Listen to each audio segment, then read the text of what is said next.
الحمد للہ وحدہ لا شریک لہ والصلاة والسلام علی من لا نبی بعد وعلی آلہ وصحابہ الذین اوفوا عہدہ عن علی بن ابی طالب رضی اللہ عنہ قال قال رسول اللہ صلی اللہ علیہ وسلم اذا كانت لیلۃ النصف من الشعبان اذا كانت لیلۃ النصف من شعبان فقوموا لیلها وصوموا نہارها او کما قال 15 شعبان جس کو لیلۃ البراءت اور شب براءت کہا جاتا ہے، احادیث میں شعبان کی اہمیت ہے اس اعتبار سے کہ رسول اکرم صلی اللہ علیہ وسلم رمضان المبارک کے علاوہ سب سے زیادہ جو روزے رکھتے وہ شعبان میں رکھتے تھے۔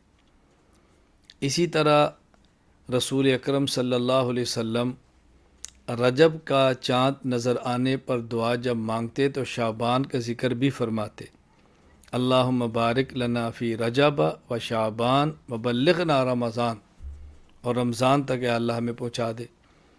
اسی طرح حضور اکرم صلی اللہ علیہ وسلم کا ارشاد ہے، آپ نے فرمایا احسو ہلال شعبان لرمضان، کہ شعبان کا جو چاند ہے اس کو اچھی طرح محفوظ رکھو، اس کا حساب کرو رمضان کے لیے۔ تو چونکہ شعبان رمضان کا مقدمہ ہے، شعبان رمضان کی تمہید ہے، شعبان رمضان المبارک کی تیاری ہے، اس کی خاص اہمیت احادیث کے اندر آئی ہے۔ پھر شعبان میں 15 شعبان یعنی 15ویں رات، اس کو لیلۃ البراءت کہا جاتا ہے عربی میں، اور ہمارے اس کو شب براءت کہتے ہیں۔ یعنی یہ وہ رات ہے کہ جس میں اللہ تعالیٰ خصوصیت سے توبہ قبول فرماتے ہیں، لوگوں گناہوں کو معاف فرماتے ہیں، اللہ تعالیٰ رحمت عطا فرماتے ہیں اس رات کو۔ اس رات کے بارے میں بطور خاص حضرت علی رضی اللہ تعالیٰ عنہ سے حدیث موجود ہے، جو کہ سنن ابن ماجہ حدیث نمبر 1388۔ اسی طرح امام بہقی کی شعب الایمان جلد 3 صفحہ 378 پر روایت موجود ہے کہ حضرت علی رضی اللہ تعالیٰ عنہ نے فرمایا کہ رسول اکرم صلی اللہ علیہ وسلم نے ارشاد فرمایا، اذا کانت لیلۃ النصف من شعبان، جب شعبان کی درمیانی آدھے شعبان کی بات رات ہو یعنی 15ویں شب، فقوموا لیلہا، تو اس رات کو قیام کرو، وصوموا نہارہا، اور دن کا روزہ رکھو۔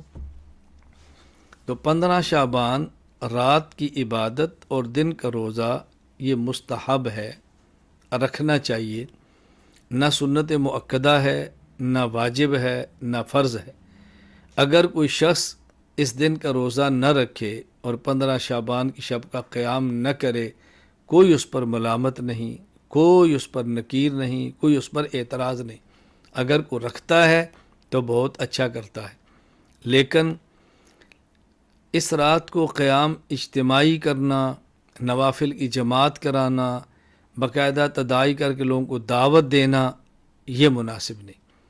اسی طرح باقاعدہ شعبان کے روزے کے لیے رمضان کے روزے کی طرح عمومی سحری کے اعلان کرنا، عمومی افطاری کے اعلان کرنا، سحری افطاری کا اہتمام کرنا، یہ مناسب نہیں۔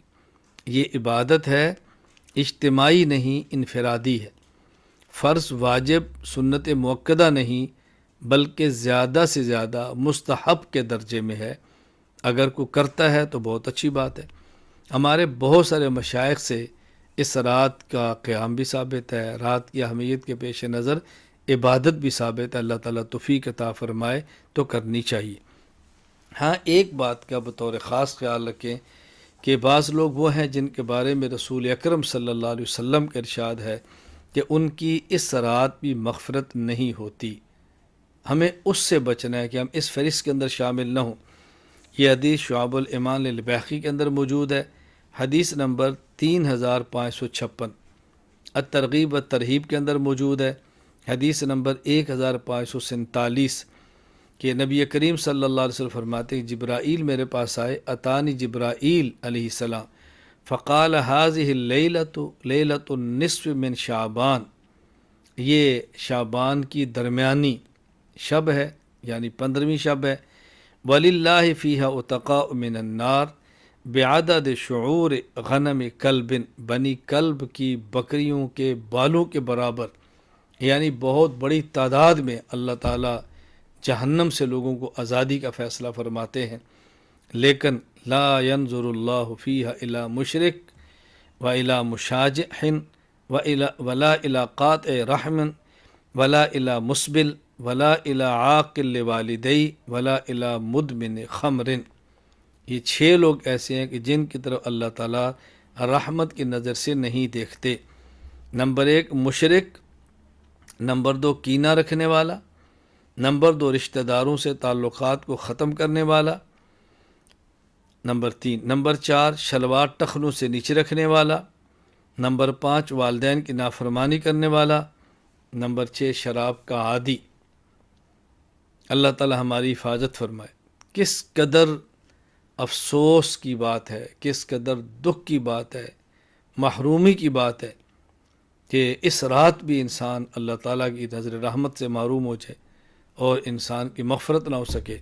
اس لیے ہمیں اہتمام کرنا ہے، ہم شرک سے توبہ کریں، کینے اور بغض سے توبہ کریں، قطع تعلق سے توبہ کریں، شلوار ٹخنے نیچے رکھنے سے توبہ کریں، والدین کی نافرمانی کرنے سے توبہ کریں، شراب پینے سے توبہ کریں۔ اگر کوئی شخص اس گناہ کے اندر ملوث ہے، توبہ کر لے، آئندہ اس گناہ کو نہ کرنے کا فیصلہ کر لے، سچی پکی توبہ کرے۔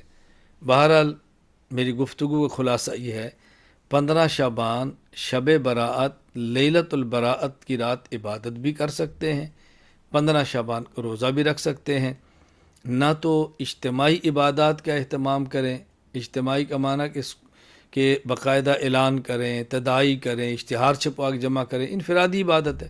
ہاں اگر اتفاقاً کچھ لوگ جمع ہو گئے ہیں، آپ نے تلاوت بیٹھ کے کر لی ہے، ذکر کر لیا ہے، اللہ کا نام لے لیا ہے، بیان ہو گیا ہے، سن لے، تو اس میں کوئی حرج نہیں ہے۔ ہاں لوگوں کو جمع کر کے بیان کرنا، سمجھانا، یہ ایک الگ چیز ہے۔ تو عبادت کرنے میں حرج نہیں ہے، مستحب ہے، کرنی چاہیے، لیکن اس کو ضروری نہ سمجھیں، خاص کھانے نہ پکائیں، اور جو عبادت کا اہتمام نہیں کرتا اس کو مجرم نہ سمجھیں، غلط نگاہ سے نہ دیکھیں، اور توبہ کا بہت زیادہ اہتمام کریں۔ اللہ تعالی ہمیں اس رات کا اہتمام، اللہ تعالیٰ اس رات کی عبادت، اس رات کا قیام کرنے کی توفیق دے، اور اللہ تعالیٰ 15 شعبان کے روزے کی توفیق عطا فرمائے۔ ہاں یہ کر لیں کہ سب سے بہترین بات عشاء کی نماز جماعت کے ساتھ پڑھیں، اس کے بعد کوئی گناہ نہ کریں، کچھ تلاوت کریں، ذکر کریں اور سو جائیں۔